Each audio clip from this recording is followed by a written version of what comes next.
بسم اللہ الرحمن الرحیم۔ شروع کرتا ہوں اللہ کے پاک نام سے جو بہت بڑا مہربان نہایت رحم والا۔ دوستو، بہنوں، بھائیو، بزرگوں، السلام علیکم ورحمۃ اللہ وبرکاتہ۔ تاریخ اسلام میں سلطنت عثمانیہ، دولت عثمانیہ کی تاریخ کو ہم بیان کر رہے ہیں، جس کی آج 20 نمبر قسط ہے۔ دوستو، بہنوں، بھائیو، بزرگوں، ہم اس زمانے کی بات کر رہے ہیں جس زمانے میں ایشیا کوچک کے بعض حصوں پر بھی جو ابھی تک سلطنت عثمانیہ میں شامل نہ تھے قبضہ کیا جا رہا تھا۔ کرمانیہ اور دولت عثمانیہ کی عداوت قدیم سے چلی آ رہی تھی۔ سلطان محمد فاتح کی تخت نشینی کے چند دنوں بعد کرمانیہ کے امیر ابراہیم نے خراج ادا کرنے کا معاہدہ کر کے سلطان محمد فاتح سے صلح کر لی تھی، اور وہ آخر دم تک اس معاہدے پر قائم رہا۔ اس کے انتقال کے بعد اس کے لڑکوں میں ریاست کے لیے جنگ چھڑ گئی۔ سلطان محمد فاتح نے ان سب کو برطرف کر کے خود کو کرمانیہ پر قبضہ کر لیا اور اسے مستقل طور پر سلطنت عثمانیہ میں شامل کر لیا تھا۔ ایشیا کوچک میں سینوپ اور طرابزون پر اب تک دولت عثمانیہ کا قبضہ نہ ہوا تھا۔ سلطان محمد فاتح نے پہلے سنوپ کے مضبوط شہر پر قبضے حملہ کیا۔ اسماعیل بیگ امیر سنوپ کی 400 توپیں اور 10-12 ہزار سپاہی کچھ دیر بھی مقابلہ نہ کر سکے اور اس نے شہر سلطان کے حوالے کر دیا۔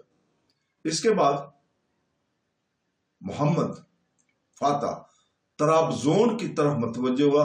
طرابزون کا شہر اور مہلک علاقے قدیم بازنطینی سلطنت کا جز تھے۔ سن 1204 عیسوی کے بعد سے جب کہ سلطنت قسطنطنیہ پر محاربین صلیبی کا قبضہ ہو گیا تھا، طرابزون نے ایک جداگانہ مملکت کی شکل اختیار کر لی تھی۔ سن 1461 عیسوی میں محمد فاتح نے اسے فتح کر کے اپنی سلطنت میں شامل کر لیا۔ اب ایشیا کوچک کے تمام علاقے سلطنت عثمانی کے دائرے میں آ گئے تھے۔ بحر اسود کے ساحل پر جنوبہ کے جو مقبوضات تھے وہ بھی فتح کر لیے گئے تھے۔ سلطان محمد فاتح نے یونانی مجمع الجزائر کے بہت سے جزیروں پر بھی جو وینس اور جنوبہ کے زیر حکومت حملہ کر کے انہیں فتح کر لیا تھا۔ ان میں سے لسبوس، لمنوس اور سفالونیا خاص طور پر قابل ذکر ہے۔ جزیرہ یوبیا کا بھی یہی حشر ہوا۔ یہ جمہوریہ وینس کا مقبوضہ تھا، جس کے اور مقبوضات بھی جو موریا کے ساحل پر واقع تھے سلطنت عثمانیہ میں شامل کر لیے گئے تھے۔ قسطنطنیہ کے بعد سلطان محمد فاتح کا سب سے اہم کارنامہ کریمیا کی فتح تھی، جس کا سہرا دولت عثمانیہ کے مشہور سپہ سالار صدر اعظم احمد قدک پاشا کے سر ہے۔ کریمیا پر حملہ کے دو خاص اسباب تھے۔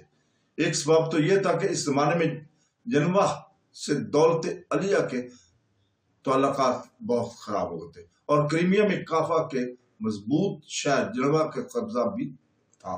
دوسرا سبب یہ ہوا کہ خود خان کریما نے، جسے اس کے باغی بھائیوں نے تخت سے اتار دیا تھا، محمد فاتح سے مدد کی درخواست کی تھی۔ لیکن ان اسباب کے علاوہ کریمیا کا مائل وقوع بھی قسطنطنیہ کے تخت نشینیوں کے لیے حد درجہ اہم تھا، اور محمد جیسے بیدار مغز سلطان کی نظر سے یہ امر پوشیدہ نہ تھا کہ عثمانی مقبوضات کے تحفظ کے لیے کریمیا کو اپنی سلطنت میں شامل کر لینا کس حد تک ضروری ہے۔ چنانچہ سن 1475 عیسوی میں احمد قدک نے جنگی بیڑے اور 40,000 فوج کے ساتھ پہلے کافا پر حملہ کیا، اور اس شہر نے جو اپنی دولت اور مضبوطی کے لحاظ سے قسطنطنیہ کو چک کہلاتا تھا، پہلے 4 روز میں ہتھیار ڈال دیے۔ بہت زیادہ مال غنیمت ہاتھ آیا۔ 40,000 باشندے قسطنطنیہ کو منتقل کر دیے گئے اور 1,500 نوجوان جنوبی امراء یعنی شہری فوج میں داخل کیے گئے۔ پھر سرحد کے ساتھ پورے ملک پر ترکوں کا قبضہ ہو گیا اور کریمیا کی آزادی ختم ہو چکی تھی۔ اس کے بعد 300 برس تک کریمیا کے خان دولت عثمانیہ کے محکوم رہے۔ اسی زمانے میں ولاچیا کے مظلوموں کی دردناک چیخیں قسطنطنیہ پہنچی۔ جنگ کساوا 1379 کے بعد ولاچیا نے دولت عثمانیہ کی سیادت قبول کر لی تھی۔ سلطان محمد ثانی کے وقت میں اس ریاست کا امیر ولاد چہارم تھا۔ اس نے سلطان کے خلاف بغاوت کر دی اور عثمانی تاجروں کو جو ولاچیا میں قیام پذیر تھے سخت اذیتوں کے ساتھ قتل کرا دیا تھا۔ اس کا دست عقوبت خود اپنے ملک والوں پر بھی دراز تھا۔ اس کے مظالم اس قدر بڑھ گئے کہ وہ ڈراکول یعنی شیطان کے لقب سے مشہور تھا۔ اسے لوگوں کو قتل کرنے میں خاص لطف آتا تھا اور قتل کے عجیب و غریب طریقے ایجاد کرتا رہتا تھا، لیکن سب سے زیادہ لطف اسے جسم میں میخیں ٹھوک کر قتل کرانے میں آتا تھا۔ اکثر کئی سو آدمیوں کو ایک ساتھ اس طریقے سے قتل کراتا اور ان کی تڑپتی ہوئی لاشوں سے اس کی شیطانی روح کو ایک خاص لذت حاصل ہوتی تھی۔ شیوبل لکھتا ہے اس کے ہم اثر بھی جن میں سے کسی کا دامن مظالم کے دھبوں سے پاک نہ تھا، اس کی تہذیب کے انوکھے طریقوں سے ہیبت زدہ تھے، اور اس کی دلادی امپیلیئر یعنی میخیں ٹھکوا کر قتل کرنے والا کہتے تھے۔ غرض جب اس کے مظالم کی فریاد قسطنطنیہ پہنچی تو سلطان محمد ایک زبردست فوج لے کر اس کی تنبیہ کے لیے روانہ ہوا، لیکن قبل اس کے کہ وہ حملہ آور ہوتا ولاد نے اس کی خدمت میں ایک وفد بھیجا اور اس کی سیادت قبول کر کے 10,000 دکات سالانہ خراج ادا کرنے کا عہد کیا اور یہ درخواست کی کہ سلطان کی جانب سے اس معاہدہ کی اثر نو تصدیق کر دی جائے، جو 1393 میں باجزید یلدرم اور امیر ولاچیا کے درمیان ہوا تھا۔ محمد فاتح نے اس سے منظور کیا اور واپس چلا آیا، لیکن یہ معاہدہ ولاد کا محض ایک وقتی ہیلا تھا۔ وہ اس بہانے سے سلطان کو ٹال کر ہنگری کی مدد کرنا چاہتا تھا۔ چنانچہ عثمانی فوجوں کے واپس ہوتے ہی اس نے ہنگری سے اتحاد کر کے پھر اپنی سابق معاندانہ روش اختیار کر لی۔ سلطان محمد فاتح کو جب اس کی اطلاع ہوئی تو اس نے حالات کی تحقیق کے لیے اپنے نمائندے ولاچیا میں بھیجے۔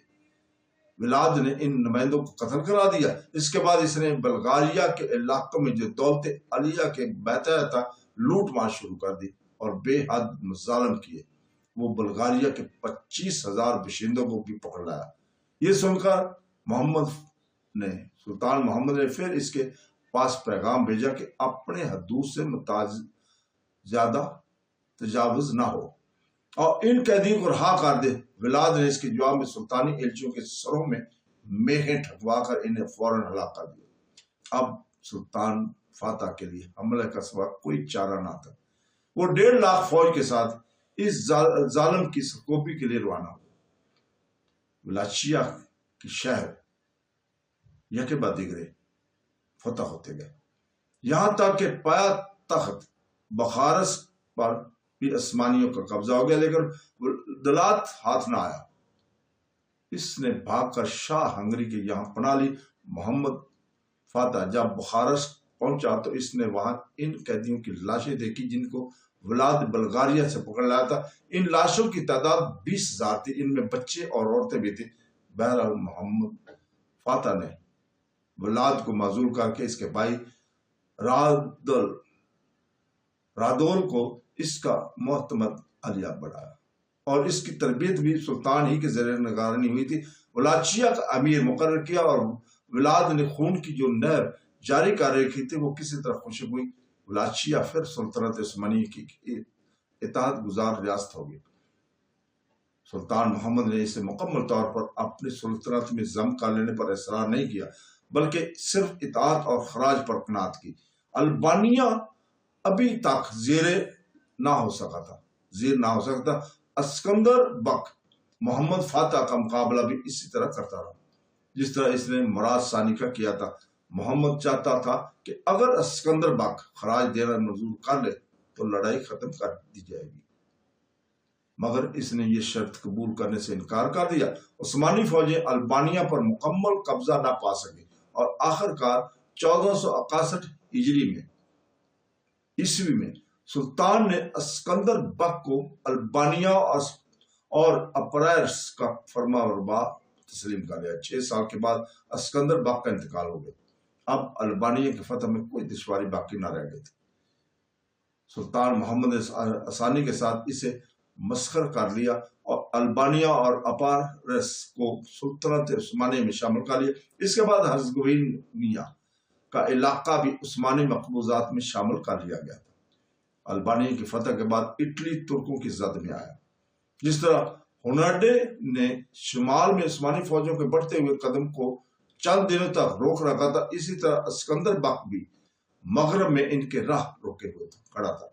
اس کے مرنے کے بعد ہی اٹلی کا راستہ کھل گیا اور وینس پر حملہ کا مسئلہ زیر غور آ گیا۔ جمہوریہ وینس نے فتح قسطنطنیہ کے دوسرے ہی سال سلطان سے صلح کی درخواست کی تھی، اور اس صلح نامے کے ذریعے فاتح محمد سلطان نے تقریباً وہ تمام تجارتی مراحت جو وینس کو بازنطینی شہنشاہوں کے عہد میں حاصل تھی اسے عطا کر دی۔ لیکن اسکندر بق کی کامیابیوں نے وینس کے اندر بھی دولت عثمانی کے مقابلہ کا حوصلہ پیدا کیا اور اس کی نیاز مندی جاتی رہی۔ وینس کو اپنی بحری طاقت کا غرور تھا۔ دوسری طرف سلطنت عثمانیہ کو بھی بلقانی ریاستوں پر کامل اقتدار رکھنے کے لیے بحیرہ ایڈر تک اور بحیرہ الچوین تک اپنے جنگی جہازوں کی تعداد بڑھانی ضروری تھی۔ البانی کی تسخیر کے بعد بحر ایڈریاک کے تمام ساحلی علاقے اس کے قبضہ میں آ گئے تھے اور اب وینس اور سلطنت عثمانی کی جنگ ناگزیر ہو گئی تھی۔ لڑائی 1463 عیسوی میں شروع ہوئی اور 16 سال تک جاری۔ یک بعد دیگر وینس کے ساحلی مقبوضات ترکوں کے قبضے میں آتے گئے، یہاں تک کہ جزیرہ نگروپونٹ بھی جمہوریہ کے ہاتھ سے نکل گئے۔ سن 1477 عیسوی میں ایک زبردست ترکی فوج فرولی کے علاقے میں داخل ہوئی جو بحر ایڈریاٹک کی شمالی حد پر واقع تھا، اور اس پر تسلط قائم کرنے کے لیے وینس کی طرف بڑی۔ وینس نے مزاحمت کے لیے فوج روانہ کی، لیکن عمر پاشا اس سے شکست دیتا ہوا آگے بڑھ گیا اور دریائے پیاوے کے ساحل تک کے تمام زرخیز علاقوں پر قابض ہو گیا۔ جمہوریہ کے لیے اب صلح کے علاوہ کوئی چارہ نہ تھا۔ اگر اب بھی اسے کچھ تعامل ہوتا تو اس کے بقیہ مقبوضات بھی نکل جاتے تھے اور خود وینس کے شہر پر عثمانی علم نصب ہو جاتا۔ سن 1479 عیسوی میں صلح نامہ پر دستخط ہو گئے۔ وینس نے سالانہ خراج ادا کرنے کا معاہدہ کیا اور سلطان نے اسے دوبارہ مشرق میں تجارت کرنے کی بھی اجازت دے دی تھی۔ وینس کی بحری قوت ٹوٹ چکی تھی، لیکن بحیرہ ایجین میں روڈس کا جزیرہ عثمانی جہازوں کی راہ کا کانٹا تھا۔ اس جزیرہ پر 150 برس سے یروشلم کے مبارزین سینٹ جان کی حکومت تھی، جو آسانی کے ساتھ عثمانی جہازوں پر چھاپے مارا کرتے تھے۔ محمد نے روڈس کے فتح کو ضروری خیال کر کے سن 1480 میں مسیح پاشا کو اس مہم پر روانہ کیا۔ مسیح پاشا نے جزیرہ پر اتر کر متحد مقامات فتح کیے اور پھر خود شہر روڈس کا محاصرہ کر لیا۔ عیسائی مدافعت کے لیے پوری طرح تیار تھے اور محاصرہ طول کھینچ گیا۔ بالآخر 18 ربیع الاول 885 ہجری 28 جولائی 1480 کو ترکوں نے ایک عام حملہ کیا۔ یہ حملہ اتنا شدید تھا کہ عیسائی اپنی انتہائی شجاعت کے باوجود اسے روک نہ سکے اور بعض ترکوں نے دیواروں پر چڑھ کر حلالی جھنڈا گاڑ دیا۔ لیکن عین اس وقت جب وہ شہر میں داخل ہوا چاہتے تھے، مسیح پاشا کی طرف سے یہ اعلان ہوا کہ تمام مال غنیمت سلطان کے حق میں محفوظ سمجھا جائے گا۔ اس اعلان سے سپاہیوں میں سخت برہمی اور بیزاری پیدا ہوگی، اور جو ابھی تک باہر تھے انہوں نے اپنے ساتھیوں کی مدد کے لیے جو پہلے پہنچ چکے تھے اندر جانے سے انکار کر دیا۔ عیسائیوں نے عثمانی فوج کی یہ حالت دے کر اپنی پوری قوت کے ساتھ جان توڑ حملہ کیا اور ان ترکوں کو جو شہر میں داخل ہو گئے تھے شکست دے کر باہر نکال دیا۔ مسیح پاشا کو اپنی غلطی کا احساس اس وقت ہوا جب کہ اس کی تلافی ناممکن تھی۔ اسے محاصرہ اٹھا لینا ہی پڑا اور روڈس کی تسخیر نصف صدی کے لیے ملتوی ہو گئی۔ تو دوستو، اس کے ساتھ ہی ہم اجازت چاہتے ہیں۔ اللہ حافظ۔